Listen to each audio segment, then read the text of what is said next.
बारिश से आया सबको भिगोने।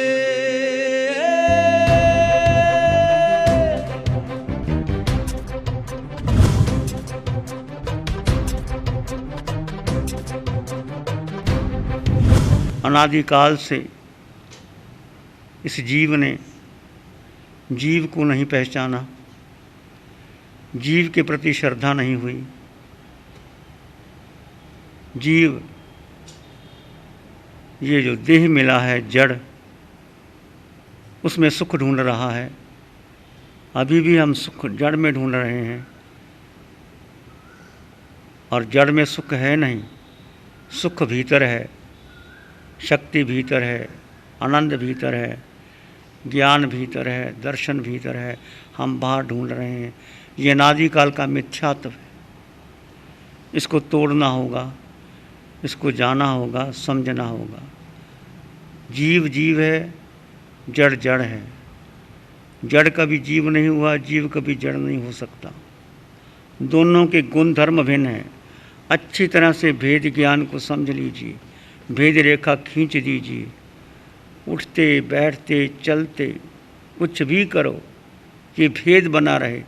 मैं आत्मा, आत्मा के सिवाय मेरा कुछ भी नहीं।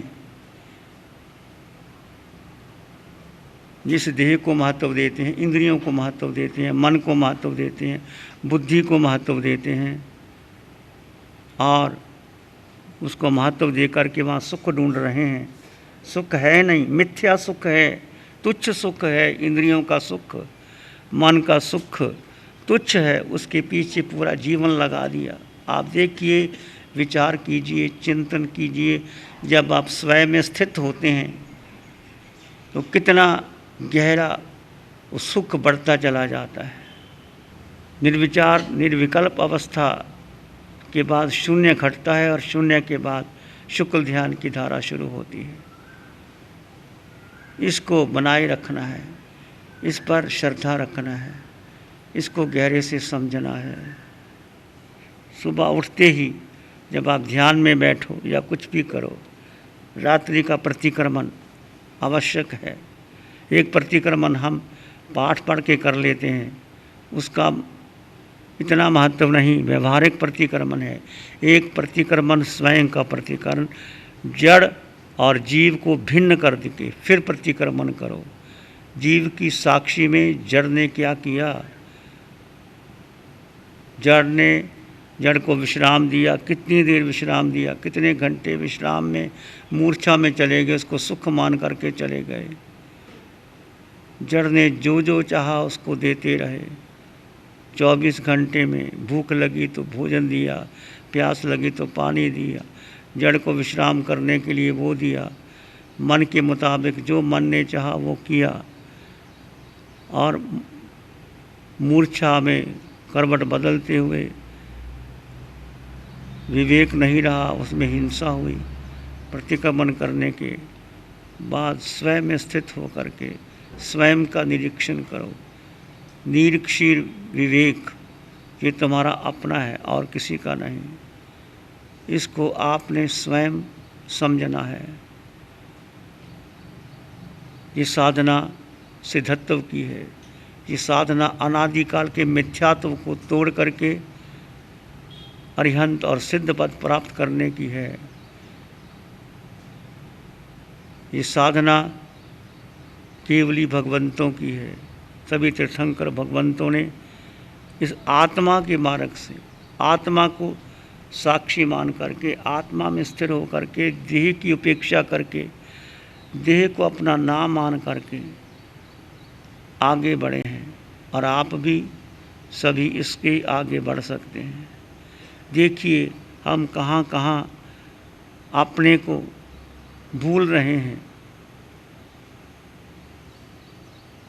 इतना शक्तिशाली आत्मा जिसमें सब कुछ समाया हुआ है, मन के पीछे लग रहा है, इंद्रियों के पीछे लग रहा है, सुख ढूंढ रहा है, सारा जीवन कैसे लगा दिया। आप देखिए ये देह कैसे कैसे परिवर्तनशील हो रहा है। अपने ही कारण हम गर्भ में आ रहे हैं। एक गर्भ नहीं, अनंत गर्भ धारण किए। कभी पशु योनि में गए, कभी नरक के नेरिये बने, कभी मनुष्य बने, कभी देव बने। वो देह छोटा सा था, बड़ा हुआ, 9 महीने के बाद बाहर आए, कोई नाम दे दिया, उस नाम के लिए पूरा जीवन लगा दिया, उस देह को बड़ा करने में, उसमें सुख ढूंढने।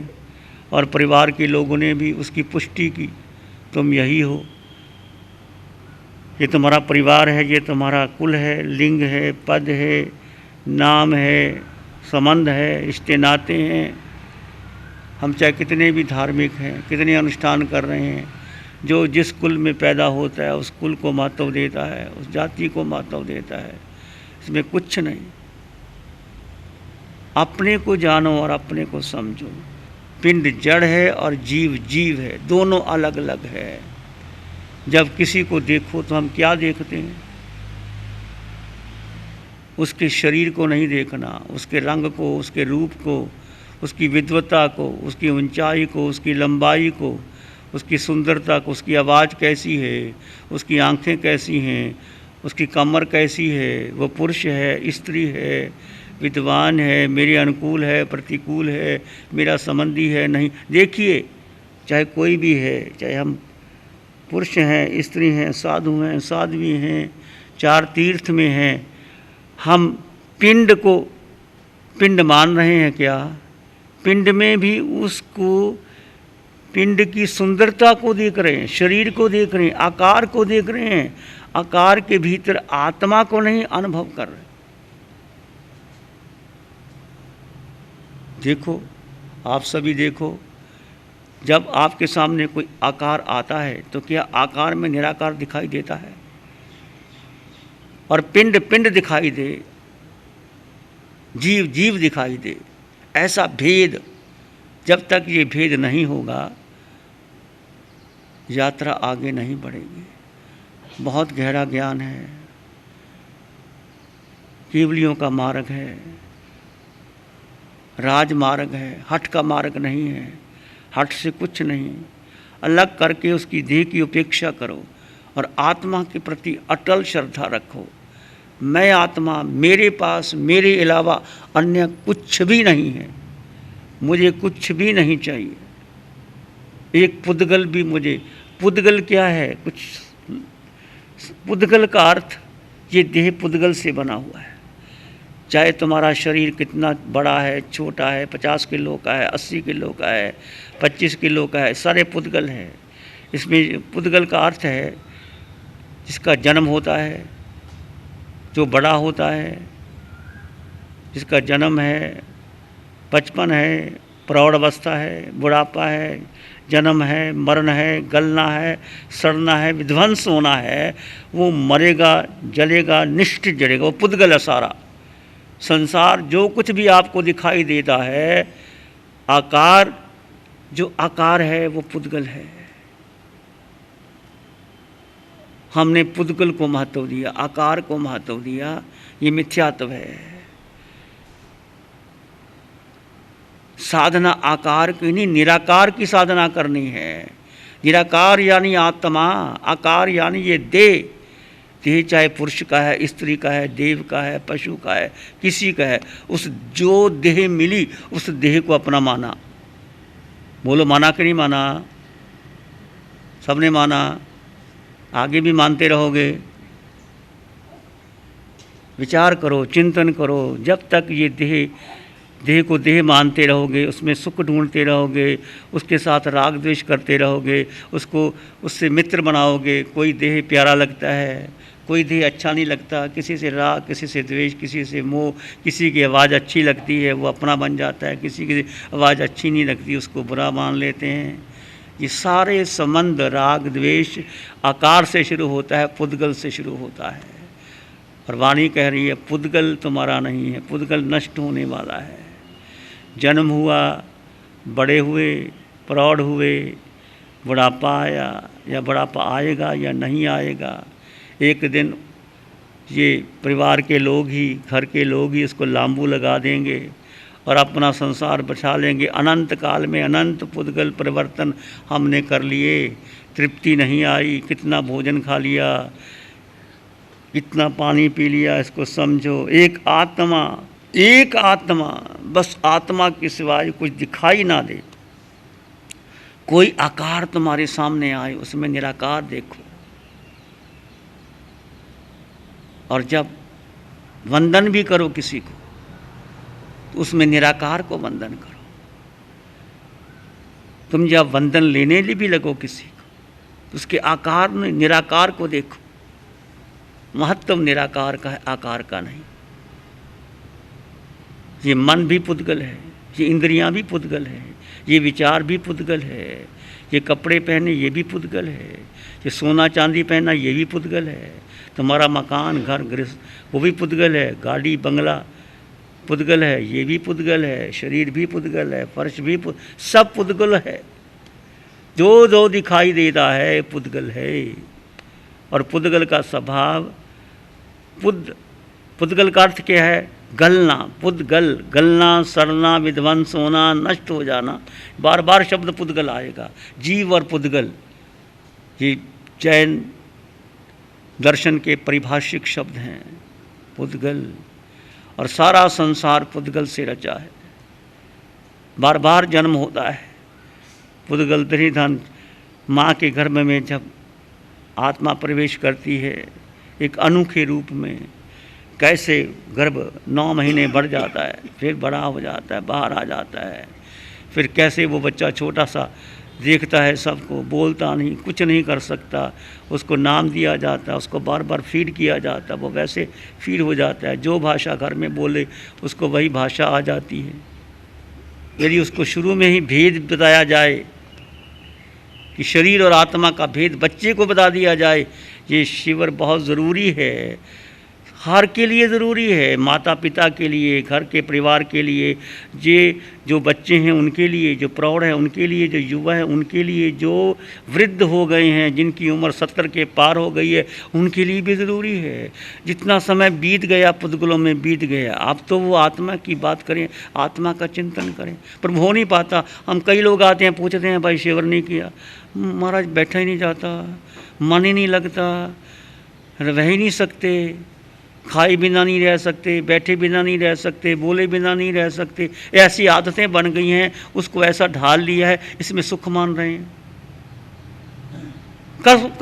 पुद्गलों के इतना अधीन हो गए हैं कि चिंतन ही नहीं, आत्मा का चिंतन ही नहीं। इसलिए बार बार वाणी में आ रहा है जीव और अजीव का भी अच्छी तरह। अब खुली आंखों से भी भेद करना है। बंद आंखों से तो आप कर रहे हो, मन जाता है, फिर मन को वापस लेके आते हो, फिर मन गहरे भीतर उतरता है। खुली आंखों से हर क्रिया, जो क्रिया कर रहे हो, उठो बैठो चलो सो खाओ पियो, अब तो मौन में है, किसी से बात भी करो, कोई चर्चा करो, प्रवचन करो, लिखो पढ़ो, कुछ करो, भेद करो, जीव और अजीव का भेद। मैं आत्मा, केवल आत्मा, बोलना नहीं, कहना नहीं, लिखना नहीं, अंतर सा भास बना रहे, अंतर का भान बना रहे कि आत्मा के सिवाय कुछ भी मेरा नहीं। सारा पुद्गलों का पिंड बना हुआ, अनादिकाल से मैंने पुद्गल को महत्व दिया, पिंड को महत्व दिया, जन्म और मरण के चक्कर में मैं चला आ रहा हूँ। इसको कम करके आत्मा में स्थिर हो जाए। ज्ञाता दृष्टा भाव, केवल जानो और देखो, ये आत्मा का निज गुण है। कोई भी क्रिया करो, और धर्म अक्रिया में है, क्रिया में धर्म नहीं है। क्रियाएं होंगी, क्रिया बदलेंगी, सब कुछ करोगे, और क्रिया करते हुए तुम निर्जरा कर सकते हो, भोजन करते हुए भी निर्जरा कर सकते हो। यदि आप भोजन कर रहे हैं और अक्रिय अवस्था में आत्मा में ठहर के भोजन कर रहे हो तो निर्जरा हो रही है। और यदि ध्यान करते ही भी मन चंचल है, घूम रहा है और आत्मा में स्थिर नहीं हो तो कर्मों का बंधन हो रहा है। बहुत गहरी साधन है, विचार कीजिए। अक्रिय अवस्था में रहिए, अधिक से अधिक अक्रिय अवस्था में रहिए। और मन की शक्ति तुच्छ है। जब जीव मन से लग जाता है तो कर्मों का बंधन, जब जीव जीव में स्थित होता है तो कर्मों की नजरा। जीव जीव में स्थित रहे, सत्य सत्य में स्थित रहे, बस यही साधना है, इसके ऊपर कोई साधना नहीं। विचार करना, चिंतन करना, अनंत परमात्मा की अनंत कृपा। प्यारी गुरुवाणी है, बड़ी ही सुहानी है। अरिहंत परमात्मा की वाणी सुनने को मिली और आत्म ध्यान एवं भेद विज्ञान के बारे में पता चला। हम मिथ्यात्म में जी रहे थे, जिन जन्मों जन्मों से इसका पता लगा। ज्ञाता दृष्टा भाव में रहना है, इसका एहसास हुआ। सब शुद्ध आत्माओं के प्रति मेरा शत शत वंदन और कृतज्ञता का भाव। प्यारी गुरुवाणी है बड़ी ही सुहानी। नमो अरिहंतानंग, नमो सिद्धानंग, नमो आयरियानंग, नमो वज्झायानंग, नमो लोय सप्साहुनंग, धम्म मंगल मुकिठम अहिंसा संयमो तबो देवावित्तं नमं संति जस धम्म श्यामनो। श्री चत्तारी मंगलम, अरहंता मंगलम, सिद्धा मंगलम, साहु मंगलम, केवली पनत्तो धम्मो मंगलम। चत्तारी लोग उत्तम, अरहंता लोग उत्तम, सिद्धा लोग उत्तम, साहु लोग उत्तम, केवली पनत्तो धम्मो लोग उत्तम। चत्तारी शरणं पवज्जामि, अरहंते शरणं पवज्जामि, सिद्धे शरणं पवज्जामि, साहु शरणं पवज्जामि, केवली पनत्तं धम्मं शरणं पवज्जामि। चारे शरण दुःख हरण